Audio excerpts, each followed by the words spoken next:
Hello everyone and welcome to our cooking session today. I'm so excited to be cooking with you and to be making our super stuffed peppers today. My name's Claire and I run the Time to Cook Club's online cookery sessions for children and adults.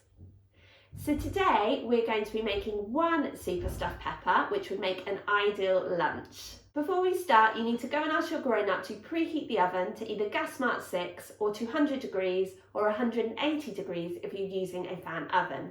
The reason we need to preheat the oven is to make sure that the oven is at the perfect temperature to cook our bakes in when we're ready to pop them in. The reason we have to ask our grown-ups to do this special job is because ovens can be very hot and so can get very dangerous. And we definitely don't want any burnt hands or fingers today. So before we start cooking, we must go and wash our hands to make sure that they're all sparkling clean. So if you haven't already done so, now's the perfect time to do that. So hopefully if you're cooking with me today, you have all of your ingredients weighed out, measured and ready to go, and also the equipment from the equipment list. So let's make a start. So if you haven't already, you need to work with your grown-up to prepare your couscous. So you'll need to measure out 25 grams of couscous, and then you'll need to ask your grown-up to boil the kettle for you and to measure out 40 millilitres of water.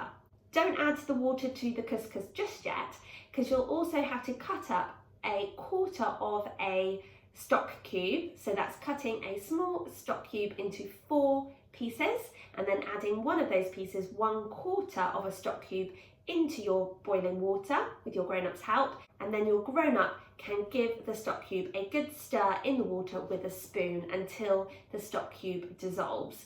The reason why we are asking our grown-ups to do these special jobs is because obviously the water will be boiling hot and we definitely don't want any burnt hands or fingers today. So once the stock cube has completely dissolved into the boiling water, you can ask your grown-up to pour the stock into your couscous. Then you'll need to place a plate over the top or a lid and just leave it for 5 minutes to cook, okay? You can finish by taking a fork and just fluffing up your couscous. So I'm just kind of moving my fork around the couscous, okay, which is going to help to start to separate some of the grains. Okay, and that's your couscous all sorted. Okay, so we're going to be using a spring onion in our recipe today, and this is a spring onion. So before we start, you might want to just peel back one of the layers of the onion to kind of freshen it up a little bit. Like me, you found your spring onion at the back of the fridge. Okay, so just freshen it up a little bit, and then we're going to cut the roots and the shoot off. Okay, so if we hold our spring onion like this, you'll see you have got a little hairy bit on the end. Okay, they are your roots. So what we're going to do is with a knife, we're going to carefully cut the roots off of your spring onion. Now, just before we start to use our knives, there are some golden rules that we need to follow, okay? So whenever we're chopping any vegetables or any ingredients, we always do so on a chopping board. We're always looking at what we're doing the whole time, and we're always keeping our fingers well away from that knife blade, okay? So we're just going to chop off the hairy bits, which are the roots, and then this bit up here is the shoot, okay? So when it's growing in the ground, it will grow, obviously the roots will be in the soil and the shoot will be coming out. Okay, so if you take a look at your spring onion, you'll see that it's white right at the bottom and then it starts to get greener. So just where it starts to get greener, you want to cut that bit off, okay? You can use the shoots in things like soups to add a really lovely flavour, but today we're just going to be using the white part of the bottom of the spring onion. Great work, guys, well done. Now, what you're going to do is you're going to pour that couscous that you prepared earlier into your mixing bowl. Okay. You're then going to use some scissors to cut the spring onion into small slices to add to the couscous. If you don't have any kitchen scissors, don't worry. You can just use your knife on the chopping board, following our golden rules, to cut the spring onion into small slices. But I'm going to use some scissors. Remember that scissors do have really sharp blades too, so keep your fingers well away from those, okay? So we're just going to cut it into nice and small pieces. So when you cut your spring onion, it will look a little bit like there's kind of rings coming off it into your couscous. And like I said, this is going to add a really lovely flavour to your couscous. And just continue until you have cut all of your spring onion into small pieces. Now with this video, if you need to pause it at any time to catch up, please do so by pressing the pause button on the device that you're watching it on. There is absolutely no rush, so please do take your time. It's now time for us to prepare our mushrooms. So we're using 2 small mushrooms today. I'm going to peel my mushrooms, and to do that, what I'm going to do is I'm going to take the stalk out, give it a wiggle, and then take it out, okay? And then you can pop your thumb into the middle of the mushroom where there's a hole, and you can try and have a feel of the skin, which is just underneath, and then peel it round, okay? So you're just kind of cleaning up the mushroom. We don't wash mushrooms because otherwise they'll absorb all the water and they'll soak it up like a sponge, and then they'll be really mushy, okay? So we're just going to peel our mushrooms. Great work, guys. And then we're going to chop them. So when we're chopping our mushrooms, what we can do is we can make like a little rainbow bridge over the top of our mushrooms, okay, and then cut them down the middle, okay, like so, and then we're going to cut them into small pieces. But like I said, please do be really, really careful and just take your time, okay? There is no rush. And we're just going to do the same to both mushrooms.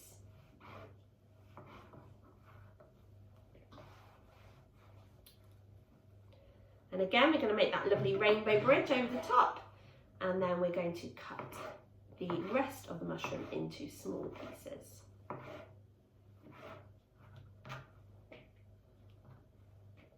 Now, mushrooms are really, really good for giving you vitamin D, which is the same vitamin that the sun gives us as well. So it's not been very sunny recently, so we all should definitely be eating lots of mushrooms. We're also going to be using 3 cherry tomatoes. Now these tomatoes can be a bit cheeky and can be rolling around our board. So can you see at the top of your tomato there's a little indent, like a little green bit where your tomato was originally on the stalk when it was growing. So what we're going to do is we're going to place our tomatoes on our chopping boards so the little bit, the green circle, is at the bottom, and that will help to keep your tomato on the board. We're doing that rainbow bridge again, okay, before chopping each half into small pieces, okay, and adding it to our mixing bowl. We're also going to add the raisins, and we're going to stir our mixture really well with a spoon.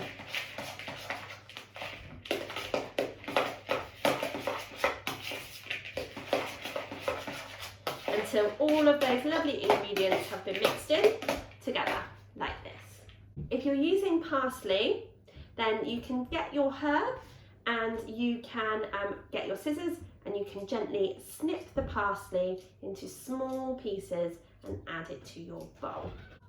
Now, using fresh herbs is a great way to add a big burst of flavour to your dish. And again, you're going to give that a stir. And then if you're using them, you can add your pine nuts now. And again, we're going to give that a stir. Okay, so now it's time for us to prepare our peppers, because we're going to stuff our peppers. So we're going to put this mixture inside our pepper and cook it inside the actual pepper. So you need to get your pepper with the stalk facing up, okay? And then we're going to pop our thumbs either side of the stalk and we're going to push down hard. Okay, so you should have popped the stalk down inside the pepper. So now you can ask your grown-up to help you to cut around the rim of the pepper. Okay, so we're going to make a kind of a bigger hole, okay, like so. It's quite tricky, which is why we're asking for you to get your grown-ups to help you. Now what we're going to do is we're going to turn that pepper upside down onto your chopping board, and we're going to give it a tap, tap, tap, tap, tap, and that should help to get all the seeds out. Okay, if you have a look and you've still got seeds there, then you can do it again, okay? And you can also use your fingers to just pull out any kind of white bits from the pepper, okay, and any seeds. So we're just trying to get all of those seeds out before we start putting our mixture in. So before we start stuffing our pepper, we need to grate our cheese, okay? So you'll need a cheese grater. Now, be really careful when you're grating your cheese because the blades are really sharp. They can cut cheese, so they can definitely cut your fingers, okay? So to grate our cheese, we're going to hold our grater really firmly with one hand and the cheese with the other, and we're just going to stroke our cheese all the way down our grater, being really, really careful that we're keeping those fingers well away from the blades. Okay, so go nice and slowly with this. You definitely don't want any grated fingers. Now, if you have a grater like mine, you can look in the middle and you can see the cheese starting to come out, okay? So there's two sides of the grater, maybe, if you've got the same grater as mine. So you can use either side really, okay? And if you have any bits of cheese that are too small to grate, you can just pop them in with the rest of your cheese. So now what you're going to do is you're going to stuff your pepper. And to do that, you'll need your spoon. And what you're going to do is you're going to spoon the mixture that you've prepared down into the pepper, okay?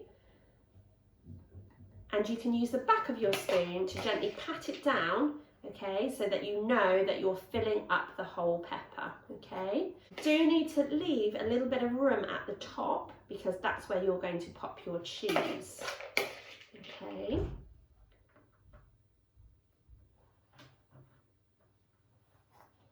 And just keep pressing that mixture down deep inside the pepper, okay, to make room.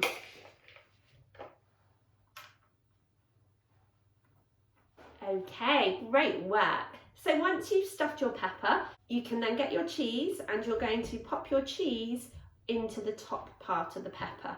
Again, using your fingers to press down, okay? You might not need to use all of your cheese, just see how much you can fit in.